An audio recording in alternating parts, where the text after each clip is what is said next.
Tonight, a special exclusive report on the last Jane Doe.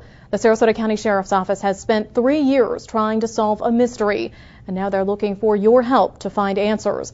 This week, we take an in-depth look into the investigation into the only Jane Doe left to be identified at the Sheriff's Office. SNN Local News 6 reporter Mia McCormick has part 1 of this report. We're afraid that the only individual that knew she was here is the individual that put her here. Lieutenant Skip Wood has spent his last 27 years at crime scenes. He and his partner, forensic technician Maxine Miller, have worked on hundreds of dead bodies. They've brought closure to the families of every single one, but this one.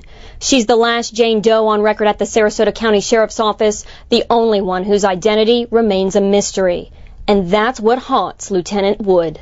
It is exceptionally frustrating for us. We revisit this case quite often. On February 6, 2007, Wood and Miller unearthed the body of a woman from a 3-foot hole in a wooded area off Ashton Court.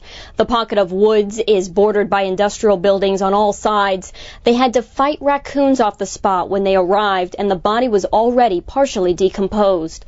Wood and detectives on this case believe whoever buried her here already knew this spot existed. This is not your normal homicide scene. This is an area that someone has obviously taken great care to obfuscate the fact that there's a body here. Carefully sifting through layers of dirt, Wood and Miller discovered the woman lying on her side. She wore a cotton shirt with an Italian label, a skirt with a unique leather belt made of straps, and 2 pairs of socks. She was wearing a pair of socks, no shoes, which is another indication that she was not out in the woods walking around. Someone took her, carried her out there, basically. Miller has worked on 5 cases involving buried bodies in her 9 years with the Sheriff's Department. Like the others, she believed this one would be solved in a matter of weeks. 3 years later, her initial questions remain, along with a list of new ones. During an autopsy, District 12 medical examiner Dr. Russell Vega discovers trauma to Jane Doe's body, including skull fractures consistent with being struck by a blunt object. Detectives are now seeking her identity and a possible killer. Dr. Vega searches for avenues that might lead him to her name. If we don't have that person, we're really backed into a corner in terms of trying to make an identification.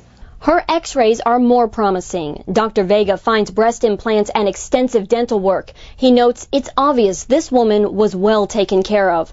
Tracking down the implant manufacturer leads to a dead end. The surgery took place before the implants were serialized. Dr. Vega did obtain a good DNA sample and dental workup, but has no records of any possible matches to compare them with. And if we don't have that person, we're really backed into a corner in terms of trying to make an identification. Over the following weeks and months, detectives canvass the area. They obtain a facial reconstruction from the FBI and create flyers. No one remembers the woman or anything suspicious. They travel out of state to follow up on leads, but so far have come up dry.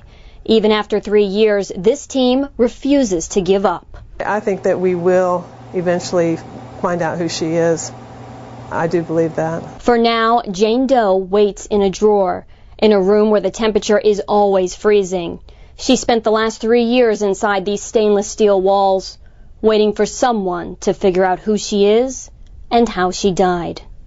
Mia McCormick, SNN Local News 6. Friday, in the second part of our exclusive report, the investigation takes us to Gainesville, where anthropology experts are involved in this case. And that's tomorrow here on SNN Local News 6, and you can also check out Mia's report in Friday's Herald-Tribune.